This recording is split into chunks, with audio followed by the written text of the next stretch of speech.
നമ്മുടെ സമൂഹത്തിലെ ഏറ്റവും വലിയ കച്ചവടങ്ങളിൽ ഒന്നാണ് വിവാഹം എന്ന് ഞാൻ ചിന്തിക്കുന്നു.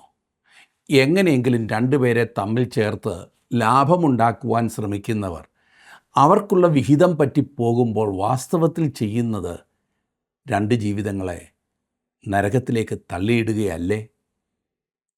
ദൈവത്താൽ സ്ഥാപിതമായ കുടുംബം എങ്ങനെ ദൈവകേന്ദ്രീകൃതമായി ആസ്വദിക്കാം എന്ന് ചിന്തിച്ചാട്ടെ.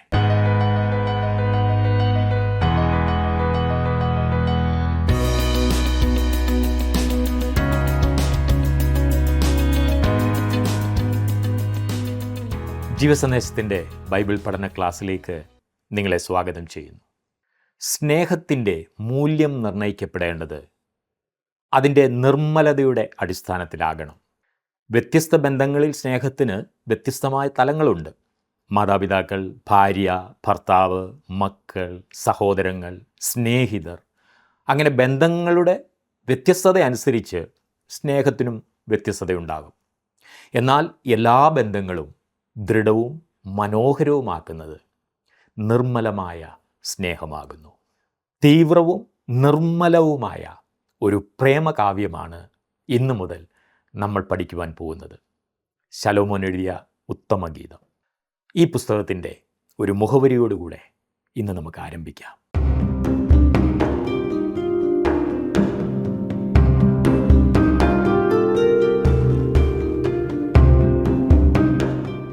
കഴിഞ്ഞ ദിവസങ്ങളിൽ നാം പഠിച്ച പുസ്തകം സഭാപ്രസംഗിയുടെ പുസ്തകമായിരുന്നു.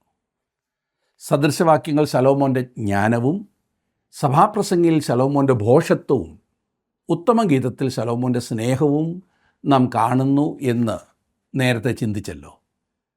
സഭാപ്രസംഗിക്ക് ശേഷം ഈ ഉത്തമഗീതം പഠിക്കുന്നത് ഉചിതം തന്നെയാണ്.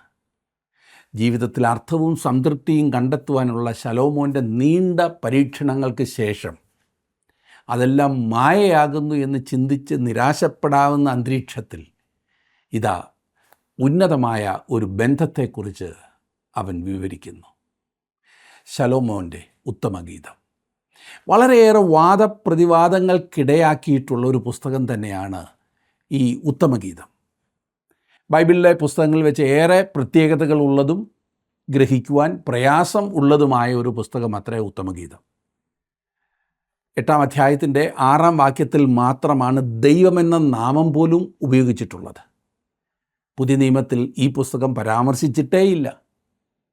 ഒരു ആണും പെണ്ണും തമ്മിലുള്ള സ്നേഹപ്രകടനങ്ങളുടെ വർണ്ണനയായതിനാൽ അനേകം വേദപഠിതാക്കൾക്കും പ്രത്യേകിച്ച് ആധുനിക കാലത്തുള്ളവർക്ക് ഈ പുസ്തകം വഴിവിട്ട വ്യാഖ്യാനങ്ങൾക്ക് ഇട നൽകി എന്നോർക്കണം.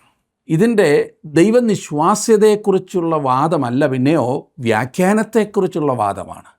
ഈ പുസ്തകം യഥാർത്ഥത്തിൽ ബൈബിളിൽ ഉണ്ടായിരിക്കരുതായിരുന്നു എന്ന് ചിന്തിക്കുന്ന ചിലരുണ്ട്. എന്തായിരുന്നാൽ തന്നെ അത് തിരുവചന കാനോനിൽ ഉൾപ്പെടുത്തിയിരിക്കുന്നു. അതൊരിക്കലും യാദൃച്ഛികമല്ല താനും. തിരുവചനത്തിൽ ഏറ്റവും അധികം അവഗണിക്കപ്പെട്ടിട്ടുള്ള പുസ്തകമാണ് ഉത്തമഗീതം. പല കാരണങ്ങളാൽ അത് പഠിക്കുമ്പോൾ അതേക്കുറിച്ച് നാം കൂടുതലായി മനസ്സിലാക്കുന്നതാണ്.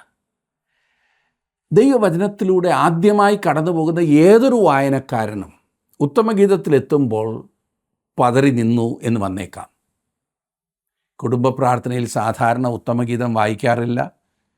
എന്തായിരുന്നാൽ തന്നെയും ഇത്ര അനുഗ്രഹീതവും പ്രയോജനപ്രദവും വിസ്മയതരവുമായ ഒരു പുസ്തകം വേറെയില്ല. അങ്ങനെ തോന്നുമാറ് ഉന്നതമാണ് ഈ ഉത്തമഗീതമെന്ന് താങ്കൾ ഉടനെ സമ്മതിക്കും. ഉത്തമഗീതത്തിൻ്റെ എഴുത്തുകാരൻ ശലോമോൻ ആകുന്നു എന്ന് ഇതിൻ്റെ ആദ്യത്തെ വാക്യത്തിൽ നിന്ന് വ്യക്തമാകുന്നു. ശലോമോൻ്റെ ഉത്തമഗീതം എന്നാണല്ലോ ഇത് ആരംഭിക്കുന്നത്. സദൃശവാക്യങ്ങളും സഭാപ്രസംഗിയും ശലോമോൻ എഴുതിയ പുസ്തകങ്ങളാണ്. ഈ പുസ്തകം വാസ്തവത്തിൽ ഒരു കഥയല്ല. ഉത്തമഗീതം ഒരു കഥയല്ല, ഒരു കവിതയാണ്.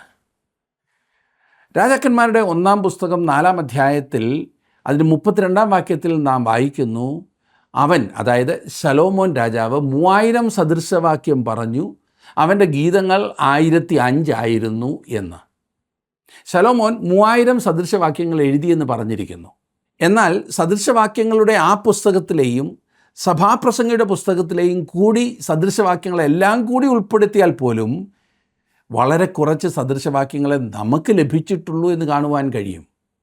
അതായത് ശലോമോൻ്റെ എഴുത്തുകളിൽ വളരെ കുറച്ച് മാത്രമേ നമുക്ക് ലഭിച്ചിട്ടുള്ളൂ എന്നർത്ഥം. എന്നാൽ നമുക്ക് ലഭിച്ചിട്ടുള്ളതിനെ സംബന്ധിച്ച് 2 കാര്യങ്ങൾ നമുക്ക് പറയുവാൻ കഴിയും. ഒന്ന്, ശലോമോൻ എഴുതിയവയിൽ ഏറ്റവും മെച്ചമായത് നമുക്ക് ലഭിച്ചിരിക്കുന്നു. 2, നമുക്ക് ആവശ്യമെന്ന് ദൈവത്തിൻ്റെ പരിശുദ്ധാത്മാവ് ആഗ്രഹിച്ചത് എല്ലാം നമുക്ക് നൽകിയിരിക്കുന്നു. മുമ്പ് വായിച്ച വാക്യത്തിൽ പറഞ്ഞിരിക്കുന്നത് അവൻ 1005 ഗീതങ്ങൾ എഴുതിയിട്ടുണ്ട് എന്നത്രേ. അതേക്കുറിച്ച് ഒന്ന് ഓർത്തു നോക്കുക. 1000-ലധികം ഗീതങ്ങൾ ശലോമോൻ രചിച്ചു. അതായത് ശലോമോൻ നല്ലൊരു കവിയായിരുന്നു എന്നർത്ഥം. വളരെ കൃത്യമായിട്ടാണ് ദൈവവചനം ഓരോ കാര്യങ്ങളും പറയുന്നത് എന്ന കാര്യം ശ്രദ്ധിക്കുക. അവൻ 1005 ഗീതങ്ങൾ എഴുതി എന്നത്ര കൃത്യമായിട്ടാണ് പറയുന്നത്. വെറുമൊരു ഏകദേശ കണക്ക് പറയുകയല്ല, കൃത്യമായ സംഖ്യ നൽകിയിരിക്കുന്നതായി കാണാം. 1005, 1000-ഓളം അല്ലെങ്കിൽ 1000-ലധികം എന്നല്ല, 1005.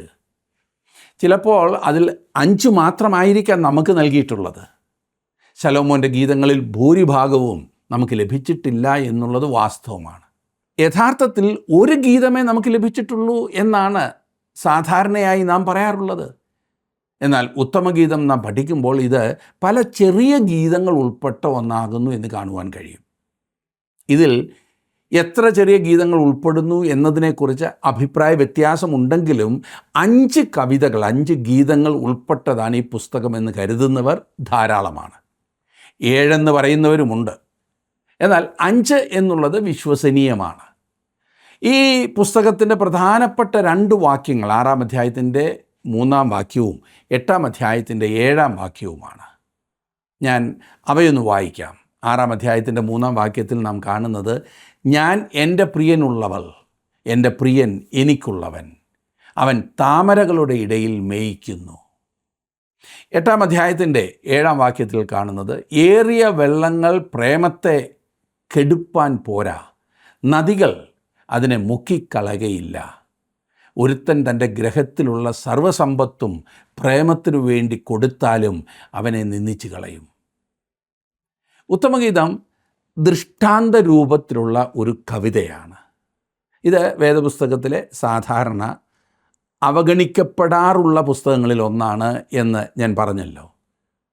ശരിയായ രീതിയിൽ ഇതിൻ്റെ അർത്ഥം മനസ്സിലാക്കിയില്ലെങ്കിൽ ജഡീകനായ മനുഷ്യൻ ഇതിനെ തെറ്റിദ്ധരിക്കപ്പെടും. ശരിയായി മനസ്സിലാക്കാതെ അനേകം ആളുകൾ ഈ പുസ്തകത്തെ അധിക്ഷേപിക്കാറുണ്ട്, എന്ന് പറഞ്ഞാൽ പരിഹസിച്ച് തള്ളാറുണ്ട്. വിശുദ്ധ പൗലോസിൻ്റെ ചില ലേഖനങ്ങൾ മനസ്സിലാക്കുവാൻ വിഷമമായപ്പോൾ പത്രോസ് അപ്പോസ്തലൻ ഇപ്രകാരം എഴുതി. പത്രോസിൻ്റെ 2-ാം ലേഖനം 3-ാം അധ്യായത്തിൻ്റെ 15-ാം വാക്യത്തിലും 16-ാം വാക്യത്തിലും.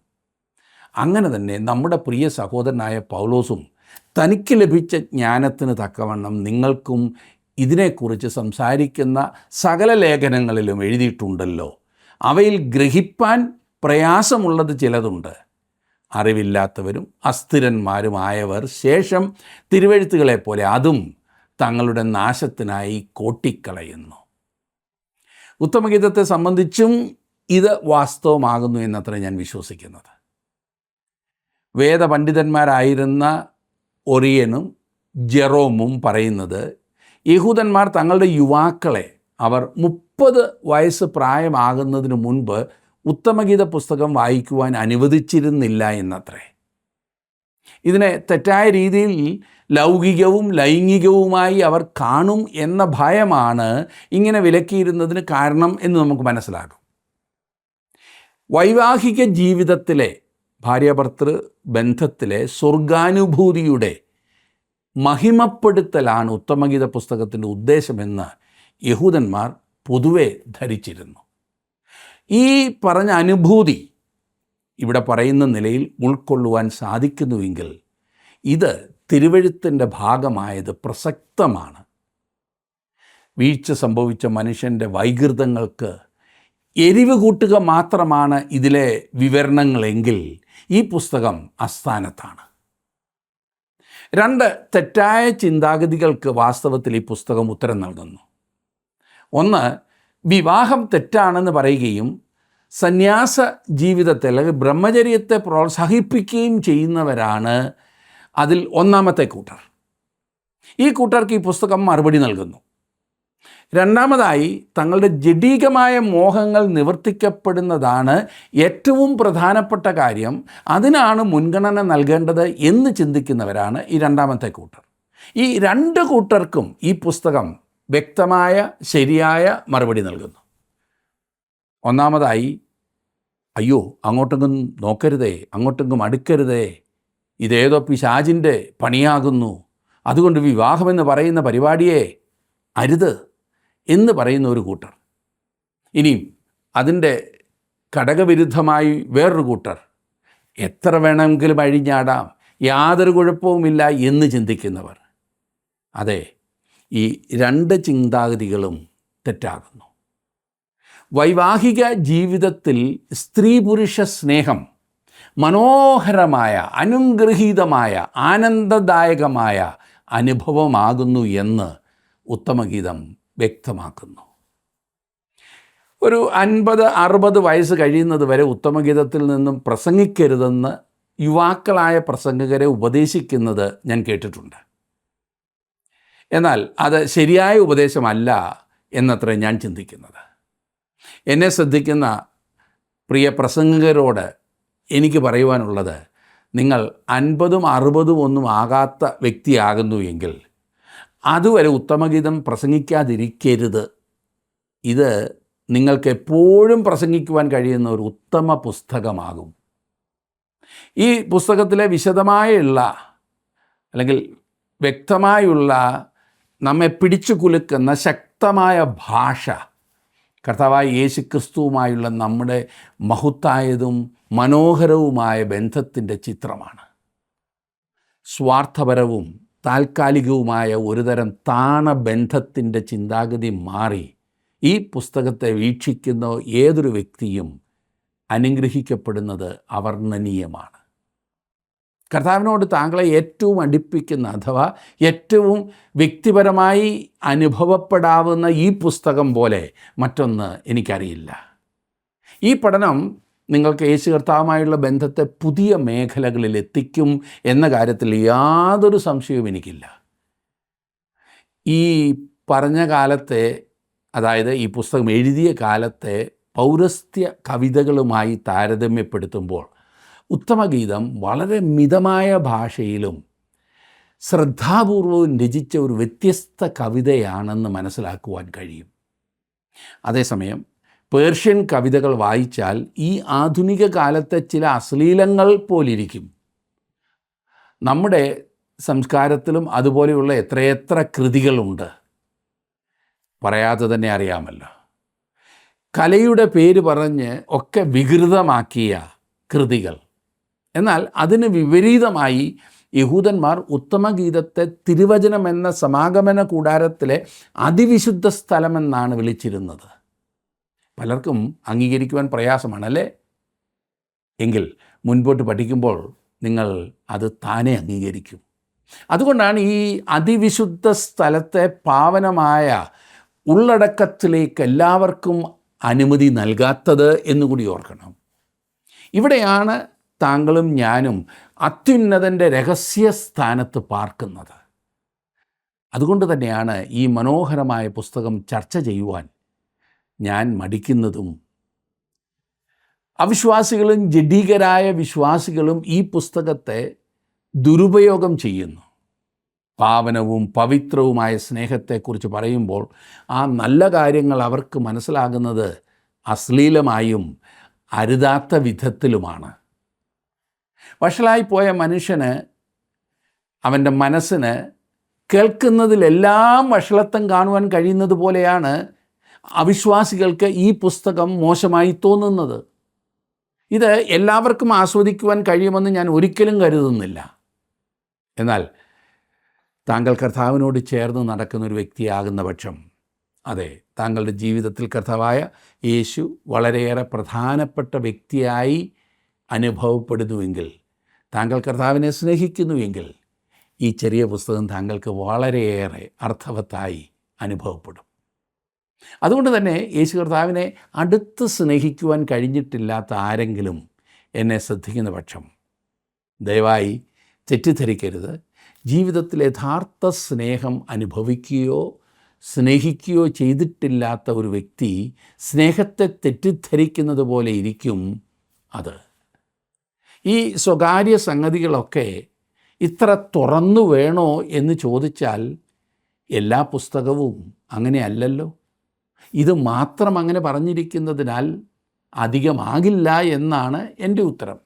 നമ്മുടെ സംസ്കാരത്തിൽ ഒരു വലിയ പരാജയമായി കാണാറുള്ളത് ഈ പാവനമായ ബന്ധത്തിൻ്റെ ശരിയായ വശത്തെ വിവരിക്കുന്നത് നമുക്ക് അസഹ്യമായിരിക്കുമ്പോൾ തന്നെ ഇതിനെ എത്രമാത്രം വികൃതമാക്കി അപ്രായോഗികമാക്കി പരസ്യപ്പെടുത്തുന്നതിനെ നാം മൗനമായി അംഗീകരിക്കും. അത് അന്യായമാണ്, ഇല്ലേ? ഉത്തമഗീതം പ്രായോഗികവും കവിതാത്മകവുമാണ്. ഇവിടെ ദൈവം തൻ്റെ ജനത്തോട് കവിതകളിൽ കൂടി സംസാരിച്ചുകൊണ്ട് ഒരു കഥ പറയുന്നു. നാം ഈ പുസ്തകത്തെ സമീപിക്കുമ്പോൾ നമ്മുടെ ആത്മീക ചെരുപ്പുകൾ നാം ഊരി മാറ്റേണ്ടതുണ്ട്. അതെ, നാം ഒരു വിശുദ്ധ സ്ഥലത്തെയാണ് സമീപിക്കുന്നത്. വളരെ ഭയത്തോടും ആദരവോടും വേണം നാം ഈ പുസ്തകത്തെ സമീപിക്കേണ്ടത്. വളരെ സൂക്ഷ്മതയോടെ കൈകാര്യം ചെയ്യേണ്ട വളരെ ലോലമായ ഒരു പുഷ്പമാണ് ഉത്തമഗീതം. ഈ പുസ്തകത്തിൽ 4 വ്യത്യസ്തവും പ്രധാനപ്പെട്ടതുമായ അർത്ഥങ്ങൾ നമുക്ക് കാണുവാൻ കഴിയും. 4 അർത്ഥങ്ങൾ. ഒന്നാമതായി, ഉത്തമഗീതം ഭാര്യാഭർത്തൃബന്ധത്തിലെ സ്നേഹത്തിൻ്റെ മഹത്വം വെളിപ്പെടുത്തുന്നു. വൈവാഹിക സ്നേഹത്തിൻ്റെ മഹത്വം വെളിപ്പെടുത്തുന്നു എന്ന് ചുരുക്കം. വിവാഹം ദൈവനിയമിതമാകുന്നു എന്നും വിവാഹബന്ധം വിശുദ്ധമാകുന്നു എന്നും ഇവിടെ വ്യക്തമായി പറഞ്ഞിരിക്കുന്നു. യഥാർത്ഥ സ്നേഹം എന്താകുന്നു എന്ന് ഈ ചെറിയ പുസ്തകം നമുക്ക് കാണിച്ചു തരുന്നു. സംതൃപ്തനായ ഭർത്താവിൻ്റെയും വിശ്വസ്തയായ അല്ലെങ്കിൽ പൂർണ്ണമായി ഭർത്താവിന് സമർപ്പിക്കപ്പെട്ട ഒരു ഭാര്യയുടെയും ഹൃദയം ഇതിൽ വെളിപ്പെടുത്തിയിരിക്കുന്നതായി യഹൂദന്മാർ പഠിപ്പിക്കുന്നു. ഇസ്രായേലിന് ചുറ്റുമുള്ള ദേശങ്ങളിൽ സ്ത്രീയെ വെറും ഒരു ജംഗമ സ്വത്തായി കണ്ട് പുരുഷൻ്റെ അടിമയായി അവൻ്റെ കാമകേളികൾക്ക് മാത്രം ഉപകരിക്കുന്ന, അത് കഴിഞ്ഞാൽ വെറും ചണ്ടിയായി കണ്ടിരുന്ന കാലത്ത് ദൈവത്തിൻ്റെ ജനത്തിന് വിവാഹബന്ധം മനുഷ്യബന്ധങ്ങളിൽ വെച്ച് ഏറ്റവും ഉന്നതവും നിറഞ്ഞതും ആഴമുള്ളതുമായ സ്നേഹമായി കണ്ടിരുന്നു. അതെ, യഥാർത്ഥ ദൈവസ്നേഹത്തിൻ്റെ പ്രതിഫലനം. അങ്ങനെ അർത്ഥവത്തായ ബന്ധമുണ്ടാകുവാൻ സഹായകമായ ചിത്രം ഇസ്രായേലും യഹോവയും തമ്മിലുള്ള, അല്ലെങ്കിൽ ക്രിസ്തുവും സഭയും തമ്മിലും ദൈവവചനത്തിൽ വിവരിച്ചിരിക്കുന്ന ആ ബന്ധമാണ്. യഥാർത്ഥ ഭാര്യാഭർത്തൃ ബന്ധത്തിൽ മാത്രമേ ദൈവവുമായുള്ള ബന്ധത്തിൻ്റെ അർത്ഥവും ആഴവും അറിയുവാനും അനുഭവിക്കുവാനും കഴിയൂ. അതിൽ അശ്ലീലം ഒന്നുമില്ല. ദൈവവുമായുള്ളൊരു വ്യക്തിയുടെ ബന്ധം അളക്കുവാൻ കഴിയുന്ന അളവുകോലാണ് ആ വ്യക്തിയുടെ ജീവിത പങ്കാളിയുമായുള്ള ബന്ധം. ജീവിത പങ്കാളിയെ സ്നേഹിക്കുവാനും സഹിക്കുവാനും കഴിയാത്ത വ്യക്തി ദൈവസ്നേഹത്തെ ആസ്വദിക്കുവാനും ദൈവത്തെ സ്നേഹിക്കുവാനും കഴിവില്ലാത്ത വ്യക്തിയാണ്. യഹൂദന്മാരുടെ കുടുംബങ്ങളിൽ സ്നേഹവും ആർദ്രതയും പ്രബലമായിരുന്നു. അതിന് ഈ പുസ്തകം ഏറെ സഹായിച്ചിട്ടുണ്ട് എന്ന് ചരിത്രം തെളിയിക്കുന്നു. ലൈംഗിക സ്വാതന്ത്ര്യത്തെക്കുറിച്ച് ഇക്കാലത്ത് വളരെയധികം പറഞ്ഞു കേൾക്കാറുണ്ട്. അത് നല്ലതാണെന്ന് വളരെയേറെ പേർ കരുതുകയും ചെയ്യുന്നു. എന്നാൽ അങ്ങനെയുള്ള ജീവിതം മൃഗത്തിന് തുല്യമായ ജീവിതമാണ്. ഒരു വ്യക്തി ഇപ്രകാരം പറയുവാനിടയായി, അനേക വർഷങ്ങൾ ഞാൻ ഒരു മൃഗത്തെപ്പോലെ ജീവിച്ചു. ഒരു സത്യം ഞാൻ നിങ്ങളോട് പറയട്ടെ, എൻ്റെ കൂട്ടത്തിൽ ഉൾപ്പെട്ട സ്നേഹിതന്മാർക്ക് ലൈംഗിക ജീവിതം മൃഗത്തിന് അത് എത്രമാത്രം അർത്ഥവത്തായിരിക്കുന്നുവോ അത്രമാത്രമേ അവർക്കും അർത്ഥവത്തായിരിക്കുന്നുള്ളൂ എന്ന്. എത്ര ഭയങ്കരമല്ലേ? ഇന്നത്തെ യുവതലമുറ ലൈംഗിക വൈകൃതങ്ങളിലേക്ക് വഴുതിപ്പോയിക്കൊണ്ടാണ് ഇരിക്കുന്നത്. അവരുടെ ജീവിത ശൈലി തന്നെ ലൈംഗികത പ്രകടിപ്പിക്കുന്ന വിധത്തിലാണ്. അവരുടെ വസ്ത്രധാരണം തന്നെ അതിന് പ്രോത്സാഹിപ്പിക്കുന്ന വിധത്തിലാണ്. എന്നാൽ ഒരു മൃഗത്തെക്കാൾ അധികമായി ഈ വിഷയത്തെക്കുറിച്ച് അവർ അറിയുന്നില്ല എന്നതാണ് വാസ്തവം. തെരുവിലെ ആ നായ്ക്കും ഈ പറഞ്ഞ കൂട്ടത്തിന് അറിയാവുന്നത്ര തന്നെ ഈ കാര്യത്തിൽ അറിവുണ്ട് എന്ന് ഞാൻ പറഞ്ഞാൽ നിങ്ങൾ അത്ഭുതപ്പെടില്ല. എന്തോ ഒന്ന് നഷ്ടമായിരിക്കുന്നു. അവരുടെ ജീവിതത്തിൽ ഭയങ്കരമായൊരു ശൂന്യത. ഈ ശൂന്യത നികത്തുവാൻ എന്തെല്ലാമാണ് കാട്ടിക്കൂട്ടുന്നത്? ഒക്കെ താൽക്കാലികമെന്ന യാഥാർത്ഥ്യം അവർ മറന്നുപോകുന്നു. തിളച്ചു പൊങ്ങുന്ന മൃഗീയ വികാരം നിയന്ത്രണമില്ലാതെ അഴിച്ചുവിടുന്നതാണോ പരിഹാരം?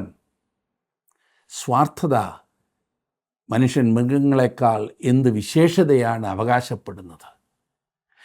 ഈ തലമുറയ്ക്ക് ലൈംഗിക കാര്യങ്ങളിൽ വളരെയധികം അനുഭവമുണ്ടായിരിക്കാം.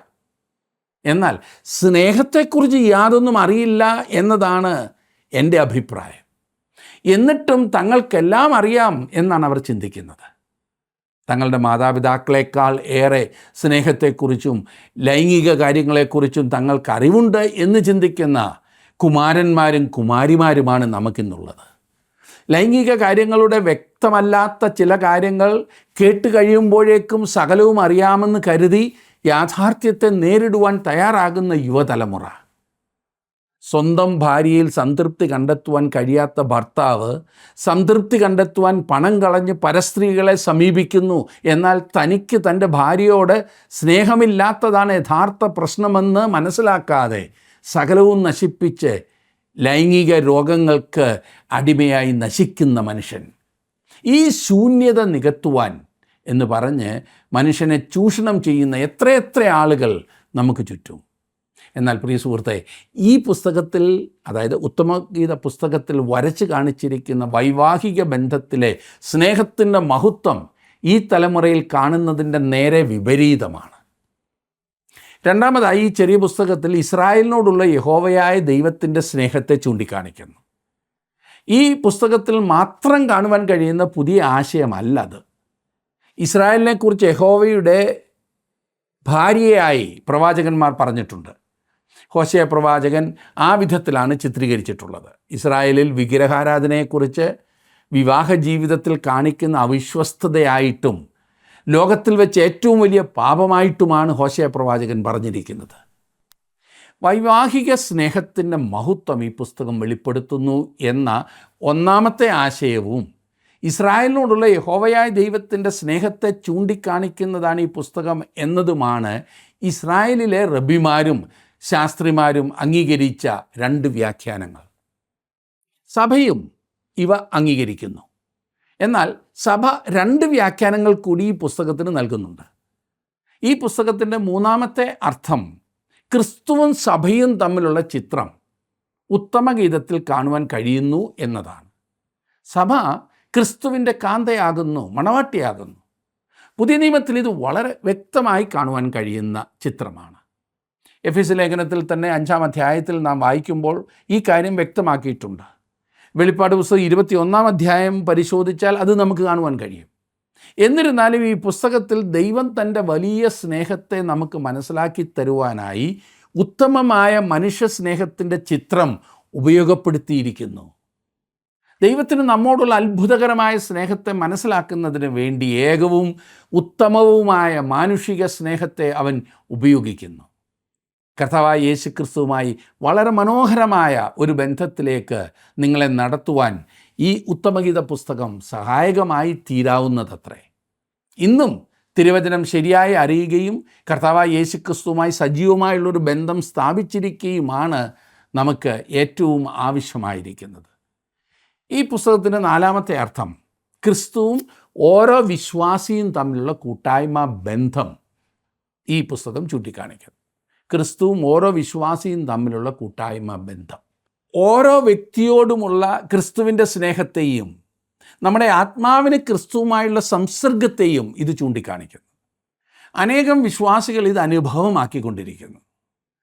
ഗലാത്യർക്ക് എഴുതിയ ലേഖനം 2-ാം അധ്യായത്തിൻ്റെ 20-ാം വാക്യത്തിൽ പൗലോസ് അപ്പോസ്തലൻ ഇപ്രകാരം പറഞ്ഞു: എന്നെ സ്നേഹിച്ച് എനിക്ക് വേണ്ടി തന്നെത്താൻ ഏൽപ്പിച്ചു കൊടുത്ത ദൈവപുത്രൻ എന്ന്. കർത്താവായ യേശുക്രിസ്തുവുമായി സജീവമായ ബന്ധം പുലർത്തിയിരുന്ന അനേകം ക്രിസ്തു വിശ്വാസികളുണ്ട്, വിശുദ്ധന്മാരുണ്ട്.